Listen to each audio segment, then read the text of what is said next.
Hello everybody, welcome back to Coaching with Coffee. And today we have Robbie Garnz. And I've got my Star Wars mug.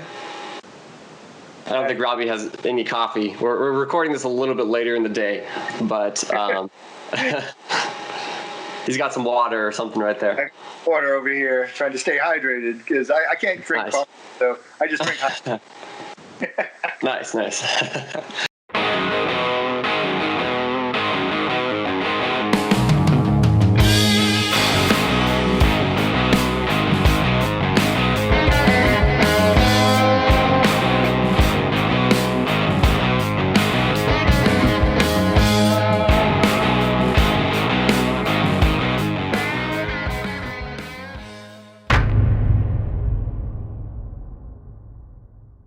So, Robbie's from California. Do you want to kind of tell them a little bit more where you're from? Yeah, so I was born and raised in New York, upstate New York, and I did 25 years in the Army and did some time in special operations and retired 2016 out of Okinawa, Japan. And that's where we picked up my dog Tupa over here. If you can see her laying down, she's and we moved to California in December of 2017, and we currently reside in the LA area. Nice. So Robbie also has a YouTube channel, and you guys can probably see him commenting in most of my comments, in the comments section of most of my videos. So Robbie, do you want to explain a little bit more what your YouTube channel is actually about? Yeah, absolutely. Thanks for asking, Brandon. So my YouTube channel is a hiking and fitness channel. It's not strictly running. It's more along hiking and fitness. However, I do a lot of running on my channel. Not as much as Brandon, of course, but I try my fair share. And the whole premise of the channel is it's called Robbie Garnz, and I call it Hiking with Rob. And the premise of the channel is we make fitness fun. So the whole point is to be able to encourage people to get off their couches and get out there. And even if you're not a world-class athlete, just get out there and do your best. And your best is better than doing nothing. So I would encourage everyone to, get out there and get moving. And that's what my message is.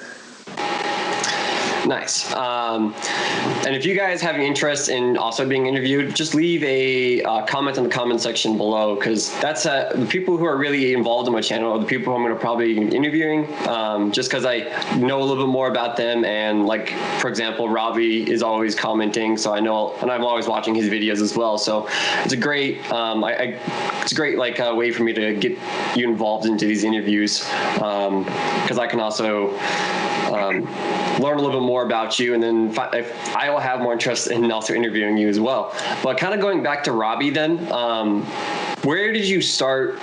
I guess you kind of explained where you're from and everything, but how did you really start running? And yeah, I guess how did you really start running? Well, that's a great question. When I was a kid, I really wasn't much of a runner. I always played baseball and soccer, and those involved running, but I always felt like running was just part of the game. It was not really an end in of itself. Then when the real turning point for me was when I was in 8th grade and I tried out for the freshman football team, and I had not played Pop Warner, so the coach, I was cut from the team. I didn't make the team the first go-around. I didn't make the team on the first go-around. So I wound up signing up. My dad said to me, well, you got two choices. You can either quit or you can get tough. So I said, well, I'm going to get tough. So I went out for the cross-country team, and I did cross-country and wrestling in back-to-back seasons, and ran they didn't have a underclassman or in 8th grade cross-country. It was the lowest level cross-country was junior varsity. So I was basically thrown into the fire and had to start logging miles weekly. And that the cross country really helped with my other sports because it give me more endurance. So running sort of became, even though it was a side thing, it became a passion also. And I found myself doing a lot more running along with the weight room preparing for football season. And of course, I went back to football again in 9th grade, and I found that after I'd done all the running, the workouts, the football workouts weren't quite as hard as they were still hard, but I didn't find myself completely destroyed after them because I had endurance built in. So I think my start when I got into running, that's really what sparked my interest. Awesome. Yeah, I feel like that's with a lot of people. Actually, they'll get into running with other sports because they're trying to stay conditioned for other sports and stuff like that. So, but it's a great sport and it's something you can do lifelong. So, absolutely, yeah, that's awesome.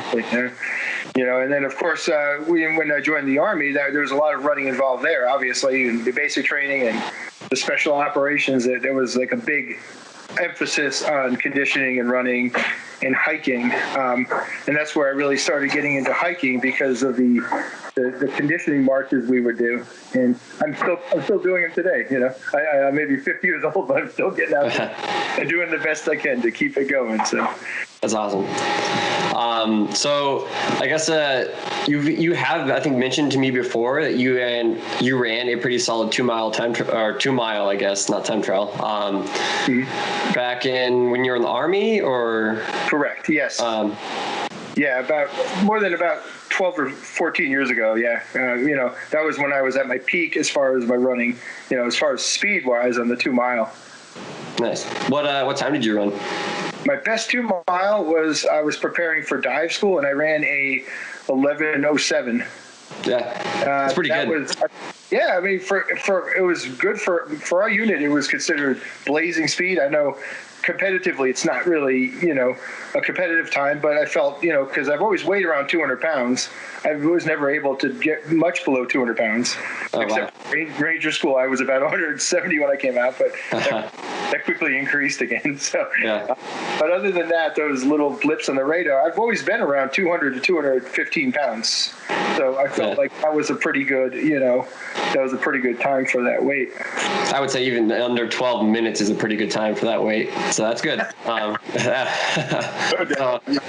Yeah, for being if you guys ever watch, like, there was another YouTuber, Nick Bear. He's like a little bit heavier, a little muscular guy, and he does like marathons and stuff too. Well, like that kind of reminds me of that guy too. Like just being a little bit heavier and sort of keeping up with some of those quicker guys. Like when I was in high school, my best 2 mile time was only 10:35. Like, and I was a light, skinny guy. So no doubt, yeah. Well, it's something to build on, so that's important. Absolutely. Yeah, and if you guys want to know a little bit more how to run faster 2 miles, well, actually, I'll put a link in the description above here. And actually, that's the video from yesterday that you can catch, and it'll kind of show you better ways to run a quicker 2 mile time trial as well. So it's kind of perfect timing with that. But let's kind of move on and talk about you a little bit more again. So. What does running look like right now for you? I mean, you're doing a lot of hiking just with your channel and stuff too, but you're still doing a little bit of running, correct? That is correct. So what I try to do is, right now my running sort of feeds into my hiking, which, before the trails opened in California a few weeks ago, and I have a video on that, by the way. I'm going to drop a plug for my video. I did a video for the opening day hike at East Canyon Trail in Santa Clarita. I'll put that in right above here too.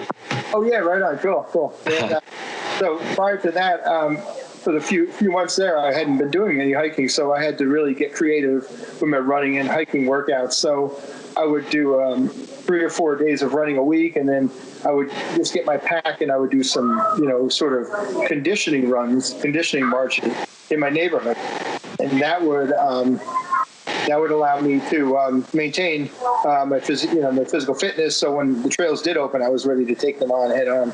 So, and that's sort of what I do now. I sort of try to run a couple days a week, hike a couple days a week, and those kind of things. Awesome. So I know you have another video coming out here soon. I don't know if we mentioned it already, but what is that next video going to be on, and when is it coming out? So my next video is going to be on, it's going to be called The Toughest Hike in Santa Clarita, because I believe it is the toughest hike in Santa Clarita. It's absolutely soul-crushing, near vertical hike it goes up near vertical for about 3 to 4 miles, 3.5 miles, and there's multiple peaks, and there's even some climbing in it, and it's going to be, I'm not going to tell you guys what the hike is because that's going to be a surprise. But I'm going to tell you that this hike is absolutely brutal, and if you're in Southern California, give me a call and we'll go tackle it again, because I want another piece of that thing. It really hurt me. I want to get some revenge on that hike. Yeah. For sure. And then you're saying you're having, I'm not going to try to reveal too much here, but you're saying you're having a little bit of foot pain. What kind of shoes are you wearing? Right now, I'm running the Asics Kayano, but how do you pronounce it? Kayana? Kayano, yeah. Kayano, yeah, the Asics Kayano. I know I'm a fire and forget guy. I forget what the name of it is. But so I've been running those for a few years now because they're really one of the few shoes that actually makes a 4E. So as my feet got wider, with all the years in the Army, I started transitioning into some wider shoes. So now they're very old shoes, and they're definitely past their shelf life. But because of the virus, there haven't been any shoe stores open, and they don't have my shoes online. So I've been looking all over for 4E13 shoes. So if you know where one is, drop it in a comment. Yeah, I mean, I've been out of work from my running store too, so I know how that goes with the running stores. So, but a lot more time to spend on YouTube, so that's kind of nice. But yeah, 4E is actually surprisingly common, and I feel like there's not that many shoes out there that are 4Es though. So it's kind of crazy to me. When I'm fitting people for shoes, I'm always like, why don't they make more 4Es? I understood it because I don't understood that either, Brandon. Because when I used to be in Okinawa, Japan, and I would order online all the time. So a few years back, and there'd always be plenty of different brands to choose from. And for some reason, they just stopped. I don't know what happened. They sort of became more standardized, which I agree. I think there's a huge market for us wide feet people. Yeah. For sure. So don't be, especially women, I feel like when they come to the running store are very ashamed of they're in a wider width. It's like, this is actually pretty common. I fit a lot of women into wider width shoes. So I think it's just something that maybe the shoe brands need to look a little more into and producing more of those wider width shoes, because it can be difficult sometimes for me to find a good pair of shoes for somebody. So absolutely. That's a sure thing. All right. Thanks for the interview, Robert. And if you guys want to follow Robert, I keep calling him Robert, but you guys go by Robbie. Robert. Just don't call me Bob, because my dad's Bob. Oh, yeah. So don't call me Bob. Other than that, you're good. For sure. So yeah, I mean, if you guys want to follow him, you can probably just check in my comments and in my videos, and you can pretty much see him there too. But I will also link him. I'll try to link him into the end screen as well, so you guys can go through that way, and also put it in the description below. So I'll have his link to his channel in the description below. You guys can catch his video that he's posting. When are you posting that again? It's going to be this weekend. I don't know if it's going to be Saturday or Sunday. It's going to depend on editing. So sweet.